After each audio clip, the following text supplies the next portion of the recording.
Welcome to the Meez podcast. I'm your host, Josh Sharkey, the founder and CEO of Meez, the culinary operating system for food professionals. On the show, I'll be interviewing world-class entrepreneurs in the food space that are shifting the paradigm of how we innovate and operate in our industry. Thanks for listening, and I hope you enjoy the show. Yo, they say art mirrors life with every stroke of the pencil. I'm giving you folks a glimpse into my experiences you could trace. Welcome to part 2 of my fireside chat with Chef Wylie Dufresne. If you didn't check out part 1, I recommend having a listen to that first. In part 2, we finish our chat with some not so quick fire questions and some inspiring Q&A from the audience. We had a ton of fun and learned a lot, and I think you will too. Hope you enjoy.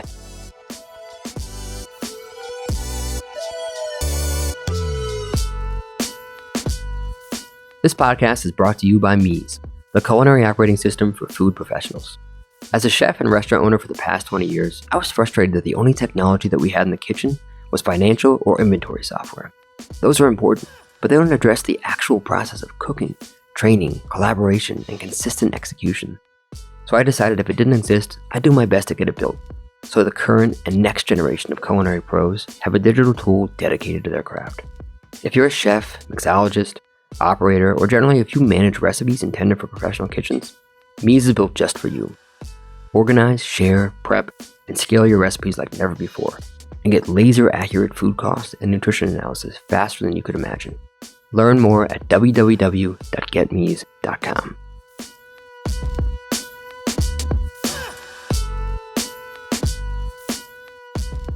Well, we have a lot of questions from the audience, and I want to get to those, so I'm going to skip a couple things. I'm going to jump to a little quick fire. Okay. And then after that, we're going to do a bunch of Q&A. I'll read some of your guys' questions, and then also I can pass the mic around for anybody that wants to ask. And we might have Finn do another 20, 30 push-ups as well. Just a reminder, Finn was late today, guys, and we started late because of him. So quick fire. We got 1, 2, 3, 4, 7 questions here. We're in New York. So it's bagels, toasted or untoasted? Well, it depends on the time of day. Morning. You get your morning bagel. Toasted. Really? Yeah. Wow. Fresh bagel? No, frozen. Wow. Yes. Okay. That surprises. Yes. That. Yes. I'm A just toasted raisin bagel with scallion cream cheese. Okay. Raisin and scallion. Scooped. Scooped inside of it. Oh, yeah, take we can do that. no. Yeah. Cinnamon raisin or just raisin? Raisin. Cinnamon raisin with scallion would have freaked me out. Okay, got it. Yeah. All right. Favorite tech gadget, whether in the kitchen or not? My favorite I've really come to like my Remarkable. I know I talked to you about the Remarkable. You guys know what that is? Yeah, talk to me if you showed it. It's basically like a digital notepad that feels a lot like writing with a pen. It's like a stylus on steroids. Yeah, it's very simple. It's literally like a notepad that's digital. It's not backlit.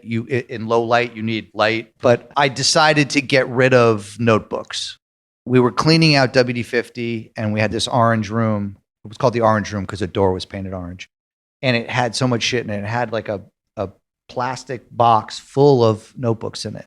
And I went to grab it and it was full of tiny little dots that I realized was the byproduct of cockroaches. Cockroaches poop and they leave little dots everywhere. So the whole thing had been full of roaches. So I had to put the whole thing in the microwave because I didn't know what to do with it.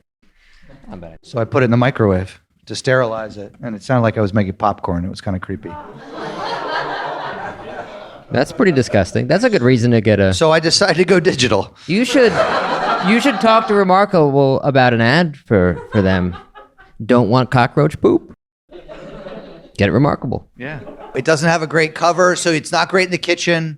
It doesn't shut off, which is nice. Like your phone is great, but at some point holding your phone, it turns off. My phone is waterproof because I'm an idiot and it's like the size of a sheet tray. Anyway, Remarkable. All right. Or a Y peeler. I think that's the other greatest invention of the last 25 years, the Y peeler. You always look at someone like they're crazy when they're using not a Y peeler in the kitchen.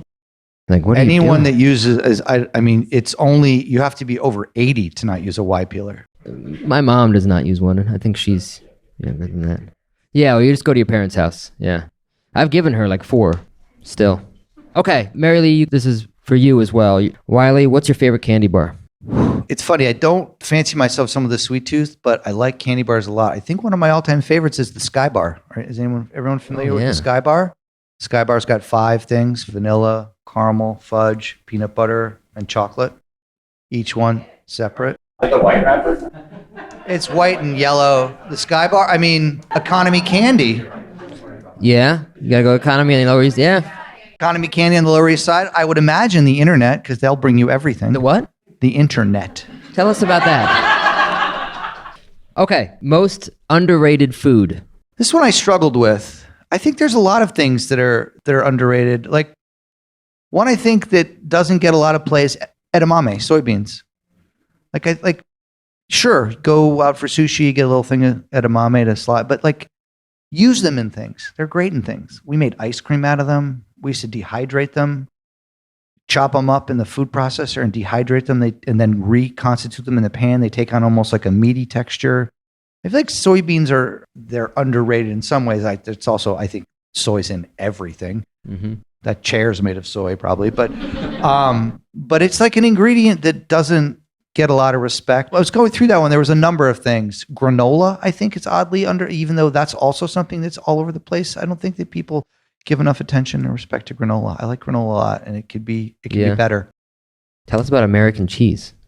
Well, I was going to put that in there because I think that American cheese is a highly underrated ingredient. Tell you about it? What is there to tell? Why is American cheese so good, in your opinion? Who are you? I love it. It is what I agree. Yeah, where are we? What country are we in? Well, Sergio here is the biggest cheese snob you'll ever meet. He's also an encyclopedia of cheese. So this is... So he obviously likes American cheese. Serge? I like American cheese in the right application, yes. I like it on a burger. He's crying right now inside. But I was curious if we were talking about American-made cheese as a whole. No. Craft We're talking American about processed cheese. American cheese. Well, really, I would recommend Cooper's Sharp American. That is a fine American cheese that I think you'd have a hard time saying doesn't have a place. Particularly if you're from the Philadelphia area, it's on everything. Mm-hmm. You get born and they wrap you in it. But honestly, American cheese, I like processed cheese. I had 3 pieces of Laughing Cow yesterday with a great smile on my face. That is delicious too. Because who doesn't like lavash ki riz? It's good stuff. American cheese, the way it melts, the engineering of that is pretty remarkable and it's pretty cool. I also find the technology very interesting. You know what I mean? It's kind of based on fondue. It also, if your fondue breaks and you added American cheese to it, it will come back to life. Yeah. That's happened a few times. Yeah. I find it very, very enjoyable. I find it delicious. I can say that with full confidence, the one thing I eat every day is cheese. Wow. It's not always processed, but I probably don't. It's very rare that I go a day without cheese. Well, nowadays, I'm sure. Probably not great, but nowadays a lot more. I take a pill every day, so it's okay. Yeah. I don't know if I want to talk about raw tomatoes, but I kind of do. Okay. Only because I still don't quite understand. Why I don't like tomatoes? Why you don't like raw? I think, don't you like cooked tomatoes and just They're not raw? fine. They're okay. Why don't you like raw tomatoes? Them. I generally try to stick to things that taste good. So for me, it's texturally very off-putting. The seedy part, I don't know. Do you really think that's delicious? You really think that snotty, seedy part is delicious? Yeah. And particularly when it comes together with mayonnaise. Mayonnaise and the BLT. Yeah. Mm-hmm. You're fired. No, I've always struggled with the texture. I just don't love it. I don't love tomatoes. Do you like gazpacho? Do I like gazpacho? I do like gazpacho. Okay, so it's a textural thing more than anything. Yeah, it's texturally, I find it very off-putting. Look, I know that there's 1,000 tomatoes out there and some sort of heirloom delicious tomato that actually tastes like a blueberry and it's and suddenly people start saying this one's delicious because it tastes like this. I'm like, right, it doesn't taste like a tomato. It tastes like something more delicious than a tomato. So now I see where you're going. Okay. We're going to agree to disagree on this one. That's fine. I'm okay with that. All right, let's move on. Best meal ever.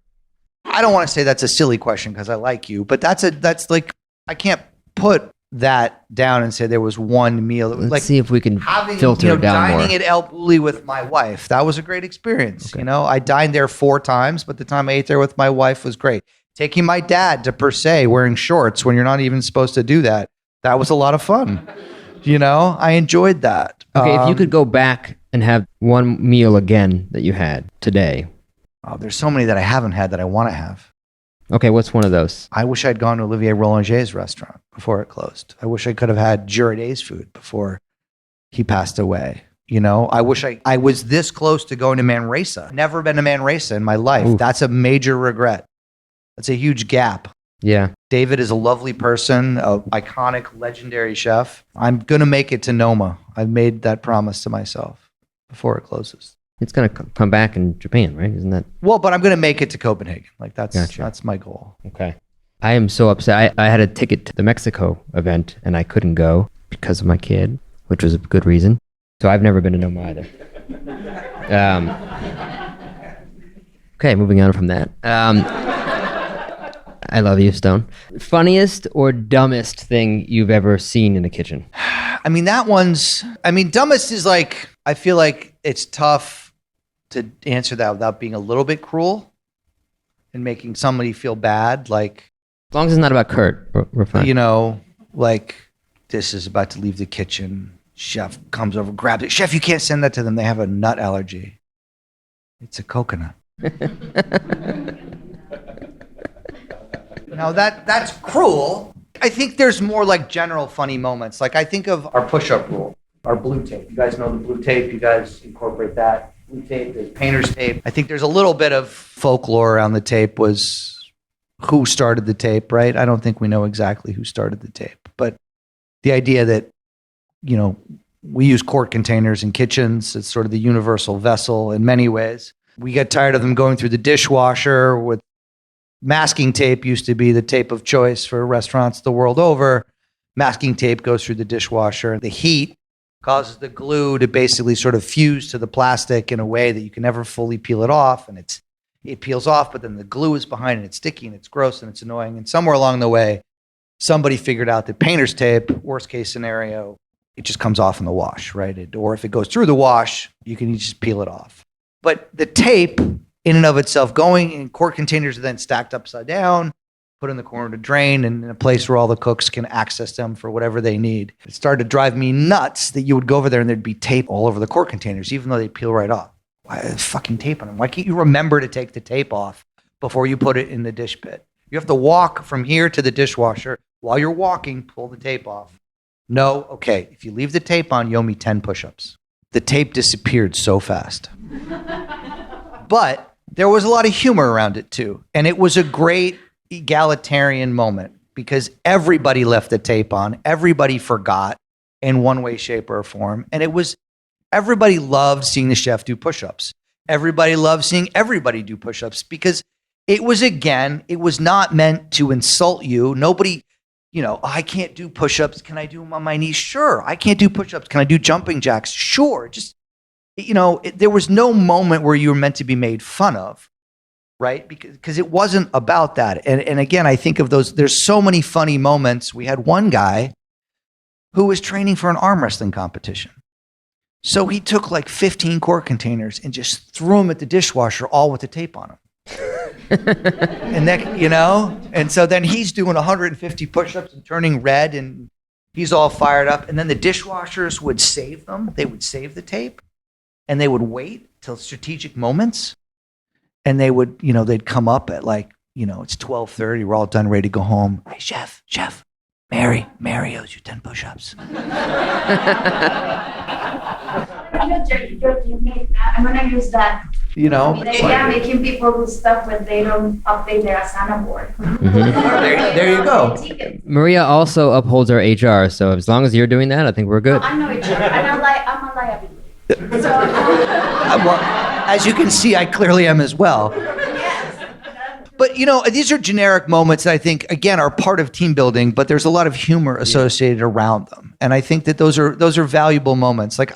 There's a lot of funny things, a lot of goofy things. Like I started thinking, I don't want to make fun of that person for in the heat of the moment thinking a coconut is a nut because that's mean. And yes, did we all have a chuckle at the time? Yes, but Did you have the same rule if they didn't cut the tape and they ripped it? I was not into the cutting of the tape. Now, I know that the spirit, again, that also is that's born out of Thomas Keller, right? The idea that instead of just tearing the tape, that you would then take a pair of scissors and cut the tape so that it was just so. And it was kind of silly that it became this whole thing about cutting the tape, because it was as if, oh, no one knows that there are tape dispensers where you just tear the tape and it's square. Became this whole thing about I cut the tape, and as I cut the tape, I'm focusing my energy and I'm becoming more serious about what I do, and I'm focused. I take my job.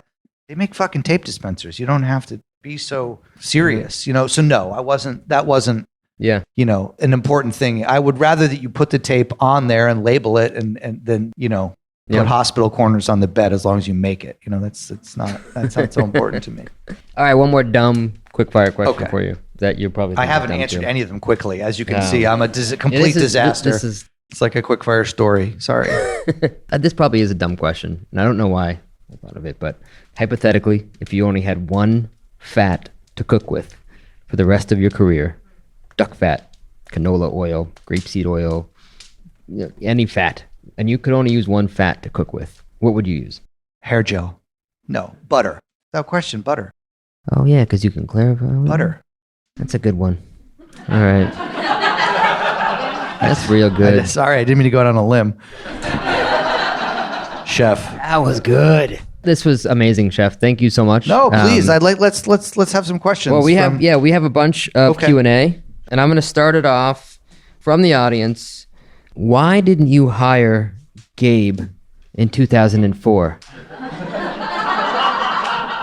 when he applied for a job? Gabe, you can add context if you'd like. Well, let me just put it this way. You weren't the only one. Did I dodge a bullet? I mean, I can't possibly remember that. I'm sorry. I am sorry. We're hiring now. I don't recall, Gabe. I do apologize. There were a lot of people involved. All right, that was more of a softball. But you had Dude's Donuts, which were some of the best donuts I've ever had. Mostly cake donuts, and you started doing yeast donuts at the end. Lots of different flavors in Williamsburg. Was there ever a donut flavor that you thought was going to be a smashing hit, and it turns out it wasn't? And why? Oh, yeah. Oh, yeah. No, there were lots. I mean, honey fennel was a flavor that I thought would be delicious. That was one of my favorite ones. Okay. You didn't buy 200 a day, you didn't ask me if it was good or not. You asked me if it was like honey fennel was one that didn't work out. Eggnog I thought was going to be a flavor that would be good. That kind of landed with a thud. We did one that was a riff on a Manhattan. We did like a whiskey glaze with cherry. We would often put two glazes on a donut, so we did whiskey and cherry. That one didn't really resonate. Yeah, no, I mean, I could go on. Okay. People are boring. They want, I mean, I say that obviously jokingly. I don't mean it that way. Vanilla is also my You're favorite. All boring. No, I mean, vanilla is my favorite ice cream. So there you go. It's also everyone's favorite donut. People like pepperoni on a pizza. It's okay. It's okay. Classics should be. I like the fact that there are classics. But, again, I think it goes back to my sort of stubbornness about, well, I'm going to show people that donuts can be, I was trying to solve a problem that didn't exist at times. And that was my problem. Well, I'm going to do an audible here just because we're talking about that. You're opening a pizza restaurant, and you've been, for the last, I don't know how long, have been maniacally digging into every little detail about pizza. And why are you opening a pizza restaurant? What is it about pizza that fascinates you? And what are you trying to solve there? So, cut me off if I make this story too long, but the pandemic hit, my donut shop closed. I'm up in Connecticut with my wife and our two daughters and my wife's younger sister and her husband and their two kids. So we're in ATOP, and kids are being homeschooled. My wife's working from home. Her sister's working from home. The other husband is sort of helping homeschool his kids. I'm not doing a lot because the donut shop is closed. Seems like if someone has to feed the ATOP, I'm probably the best choice of those 8. All with all due respect, they're excellent at their respective careers. I'm down in the basement sometime in April of that year looking around, and I come across, there's a pizza, the Breville Pizzaiolo oven sitting in a box. I had done some work for Star Chefs 6 months earlier, and in lieu of cash, I took some gear, one of which was an espresso machine, which we're using every day. The other was the pizza oven. I said, well, that seems like a good way to feed 8 people. Pizza's pretty popular universally. We're feeding like 4-year-olds and 50-year-olds. So boom, pizza's, one person is a vegetarian, 2 people are kind of picky. This pizza's perfect. Major caveat, I don't know how to make pizza. Now, I'd never really made it before. Sure, I'd done it for staff meal. I know how to make tomato sauce, this, that, the other thing. But I didn't really know how to make pizza, ground up. So I did what anybody did. I Googled pizza dough. And, that night I made pizza dough with the King Arthur recipe. And I was like, this is fine, but we can do better than that. And so I just, I was like, I need something to think about. I need something. So there are a lot of awful stories about the pandemic, but I can say for me, I feel very lucky. Like pizza saved me. Pizza saved me during the pandemic. It gave me something to do. It gave me something to think about. Like I was helping my family, obviously carrying my weight as a member of my family, which is the most important thing I could do. But I wasn't doing anything to stimulate my brain. And now suddenly I was. And as someone who wanted to understand the levers and what they are and how to work them, I didn't really have any problems with what to put on top of a pizza. That's where 28 years of being a cook comes in handy. But I didn't know how to make pizza dough well. I didn't understand the variables of pizza dough. So I bought, 15 books, all the books that you would think, and got on all the different forums and started reading and blah, blah, blah. So learning how to make pizza became a little bit of an obsession. It's more like I fall down a rabbit hole happily. I'm happiest when I'm trying to figure that kind of stuff out. Probably if I could get General Mills to pay me a lot of money to just be in a corner and figure out shit, that's really what I should have done. I love restaurants and I would miss that part of it, but I love just figuring stuff out. I love understanding it and try to figure it out and tweak it and make it better. And so that's what I did. And I got to the point where the pandemic was ending. The donut shop wasn't going to come back. So I needed a job. I needed something to do. And I had been working with Breads, the owner of Breads Bakery, which is in Union Square. He had said to me, we'd love for you to do some sort of pop-up here. We'd been trying pre-pandemic. We're going to do something with eggs. Then we're going to do something with donuts, and nothing stuck. So one day I said, how about pizza? And he said, you don't know how to make pizza. I said, wait a minute. And I live right around the corner from Bread. So I went home and I made him a pizza and I brought it back. And it was an everything bagel pizza. So it was a white pie with everything bagel spices sprinkled on it. I gave it to him. He's like, that's not bad. I waited 2 days and brought him another pizza. I was like, here's another pizza. He said, okay. And so we did a 6-month pop-up of Stretch making pizzas at Bread's. And, I said to him, I would like to continue. I'm going to now, I think what I would like to do is I would like to figure out a way to open a pizzeria because I need to know what's next for me. I don't have a what's next for me. And he said, well, I'd like to do it with you. So pizza was born. And so there's a group of us and we've got a space and it's under construction and there'll be a Stretch Pizza in March. That's awesome. And we have an office 2 blocks away from there that we can visit on Park Avenue. Yeah. New Haven Pizza, Sally's or Pepe's? Zupardi's. I like Zupardi's. I think Zupardi's is my favorite. Yeah, I think their pizza's good. They're nice people. They're all nice people. I like New Haven Pizza a lot. A lot of what I like about New Haven Pizza is the families, the communities. They're just really good people. Sometimes they can be a little gruff and because they're dealing with high volume and all that, but I don't know. New Haven Pizza it's always a pleasure to participate in because the people are always really friendly. I've got to a point in my life where I only want to buy things from nice people. I can buy olive oil from anyone. I can buy a carrot from anyone. I just want to buy things from people that are nice. I want to try to be nice and buy things from people that are nice. That's what I decided. New Haven Pizza is always nice. I like New Haven Pizza. If you want to be treated poorly, go have Manhattan Pizza. That's different. As a time check, guys, we have about 20 minutes left. So I have questions from you, but if anybody wants to ask a question, just be proactive. So yes, Vlad. How do you identify talent when you're meeting someone for the first time? What makes you fires a neuron? Like, I suspect there's greatness standing in front of me. I carry a picture of Kurt in my wallet. I don't think I'm able to see that far down the road to say I see greatness. You know what I mean? I think that it's you hear people say it, I just want someone with a good attitude. I just want someone with the right attitude. I'd rather have somebody with the right attitude versus some, old dog that doesn't want to learn new tricks. That's true, although sometimes it's fun to get the old dog and help them see things and look through things in a new way. Like there's a lot of satisfaction out of taking someone who's stuck in their ways and have them realize that there might be a different way to do it. And I think that if you can explain that to people, I'm getting off track.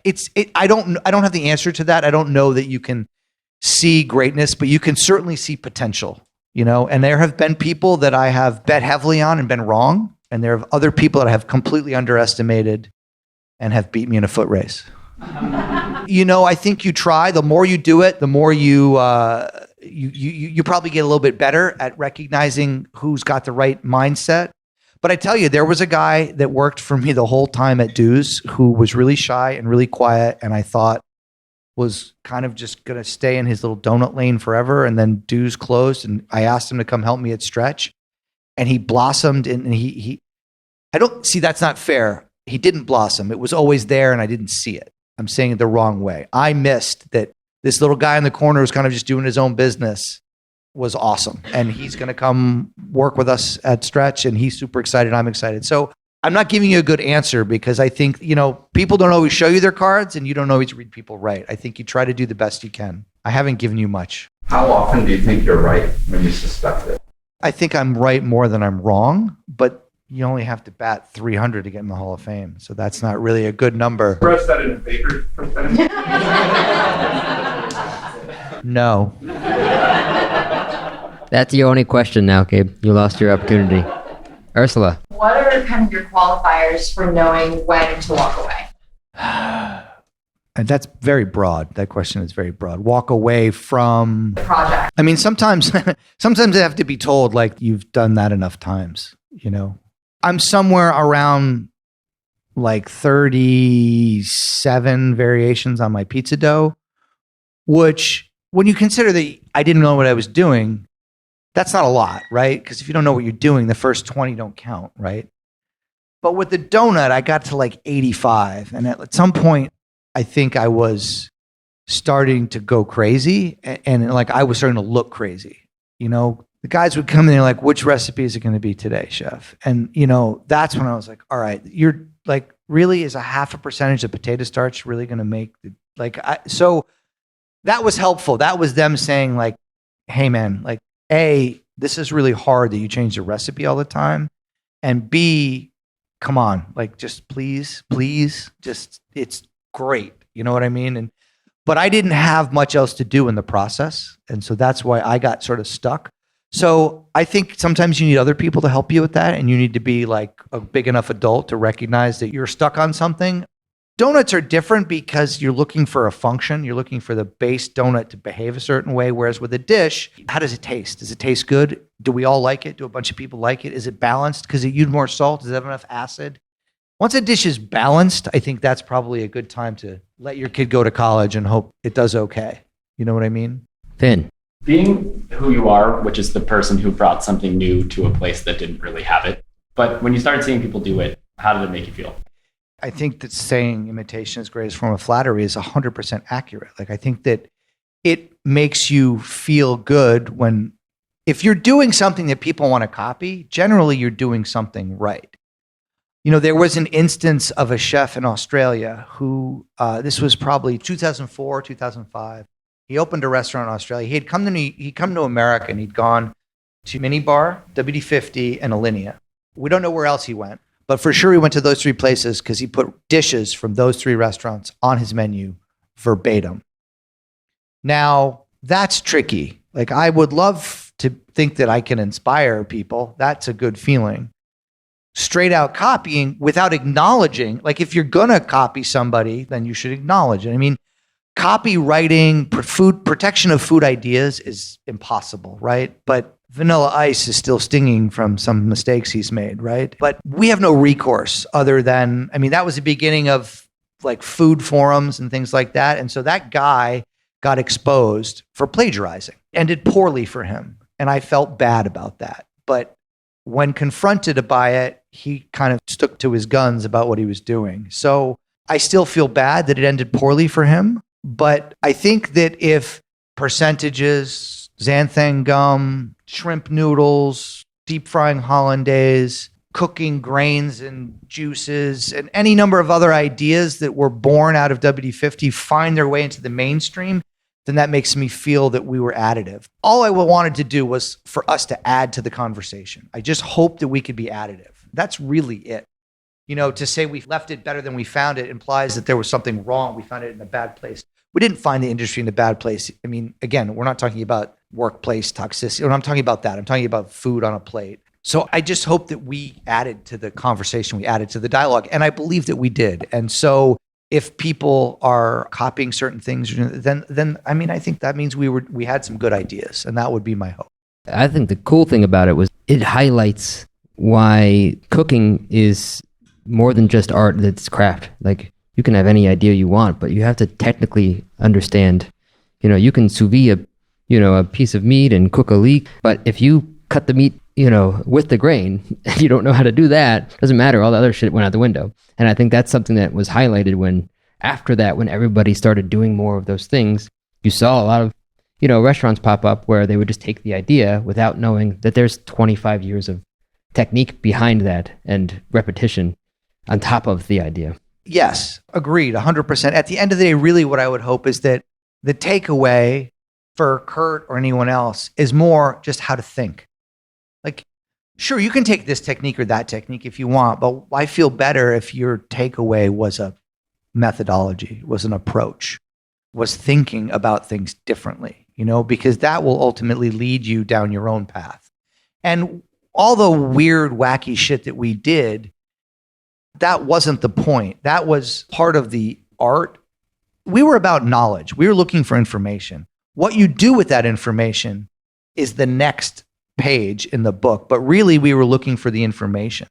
We were looking to understand what was going on to food as we were cooking it. And that information is as equally valuable for the bistro chef on the corner who wants creamy mashed potatoes and bright green beans and a béarnaise sauce that won't break and crispy, moist chicken, right?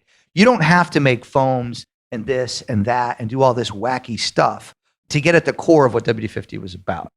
That was a subtext to the concept. We were looking for answers to information. We're looking to understand what was happening to our food as we prepared it so we could prepare it in a more informed way. There's no right or wrong way to cook. There's a more or less informed way to cook. And we were looking to be more informed about what we were doing. And that's the real takeaway for anybody. You come to WD-50, I don't care if you never make another whatever in your life, but you think about food in a more holistic way and you understand it a little bit better, because what you do with it is totally up to you, but you have to understand what's happening to a piece of fish when it's in a pan, or a chicken when it's in the oven, or any number of other things in order to make them better.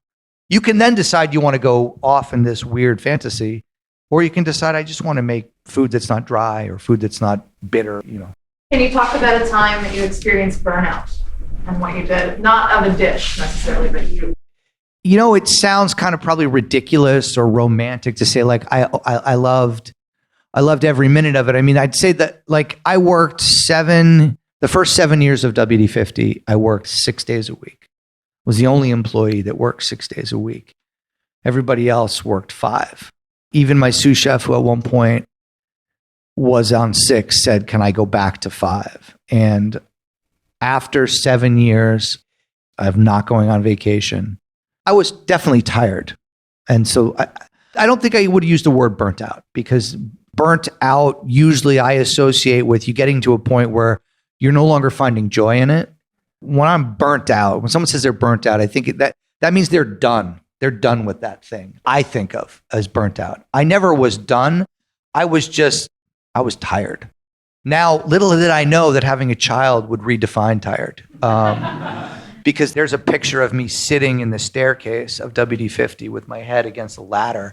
And that's 100% because I hadn't been asleep for like a day and a half because of my child. And that was exhaustion children will teach you exhaustion in a way like you never thought of. So like that's where I was. I took a vacation. I took my first vacation in 6 years and 7 years, something like that. So that's where I was. I was tired, but not Not in a negative way, just like I need a minute to like. I think I mean more in terms of like ideation. Like you're pumping ideas constantly. Is there ever a moment where you're like, I need to take a pause and just do for a minute so that I can refuel and more ideas? I think that one of my shortcomings is I don't always perceive that. I would say if I look at myself in the mirror, like I sometimes am willing to bang my head against that window or that wall or whatever when I don't need to. I sometimes, it's like the wind up toy that walks into the wall and doesn't know that it should stop. Like I am guilty of that.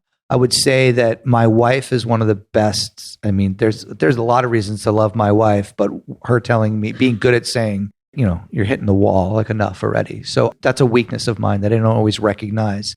I seem to have an innate ability. I think we all do. We can all be our own worst enemy, right? In any number of ways. I think I enjoy the tweaking so much that sometimes I do it to a fault. Thank you for pointing out my shortcomings.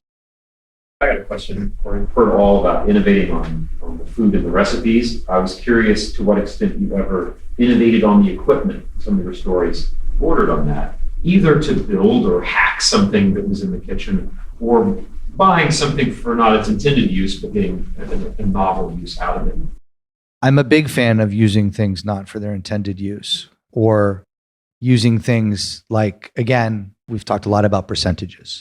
And this is not an equipment, but this, I think, fits your example. Like xanthan gum is an ingredient. I don't know if you're all familiar with it. If you're not, it's a thickener that doesn't need to be cooked. Flour is a starch that needs to be cooked to thicken.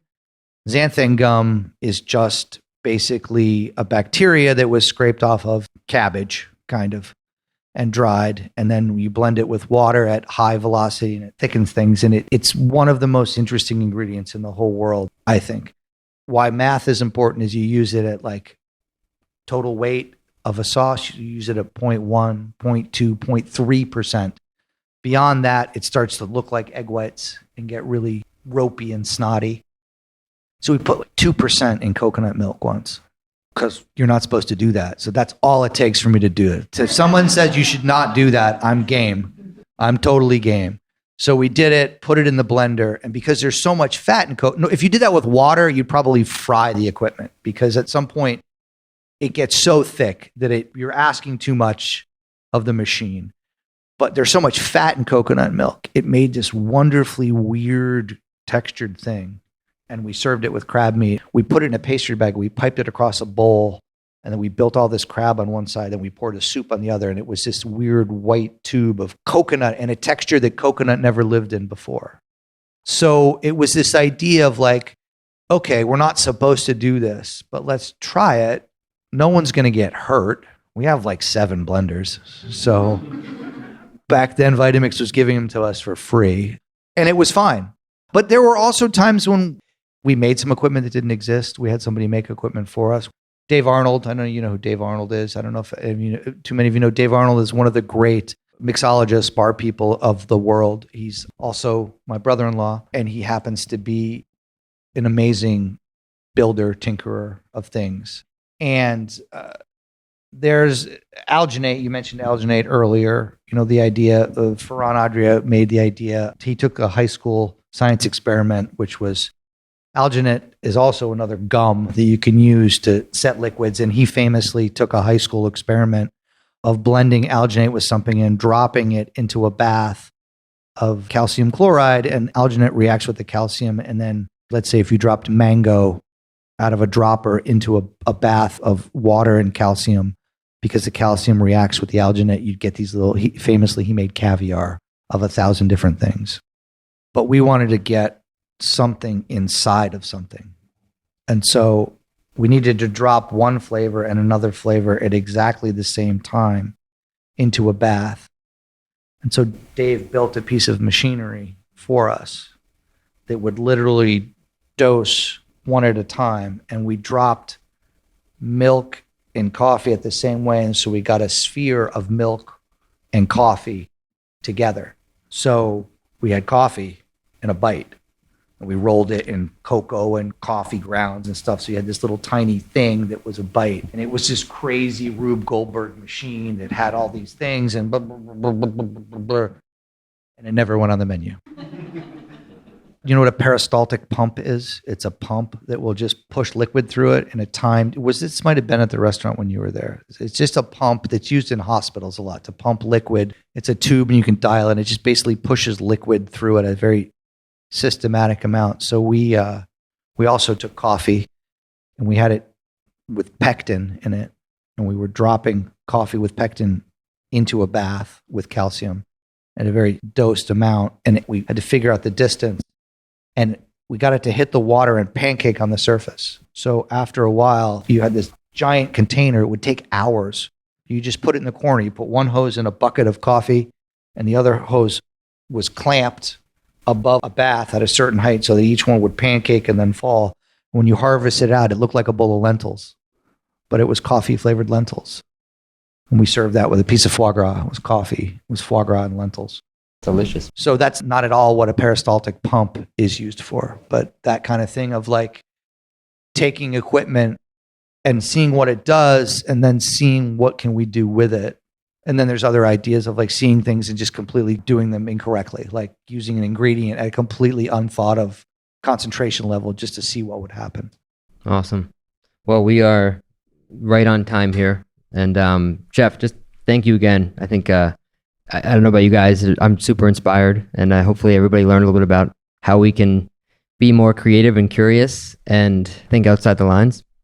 And the big takeaway is be nice and buy things from nice people. Well, I want to thank you. You know, like I said, we've been friends a long time. I want to thank you guys for having me. I enjoy these kinds of conversations. I think it's fun to talk about what we did, what we still do. I mean, you know, I don't want to be 80 sitting around here talking about glory days with like Bruce Springsteen playing in the background. There's a little of that, but I do appreciate the opportunity to talk to you guys. I am a fan. I love what you guys are doing. I think it's super useful. We're going to go deep with it at Stretch. We're excited to dive in. And we're grateful for that. So thank you all for having me. And when Stretch opens, we'll all be there. Maybe that's where our next team summit will be. Yeah, I mean, we look forward to having you guys again. It's good to see some old friends and meet some new folks. Awesome. Thank you, Chef. I hope it works out for you. Thanks, Chef. Thanks, guys. Appreciate Thank it. you very much.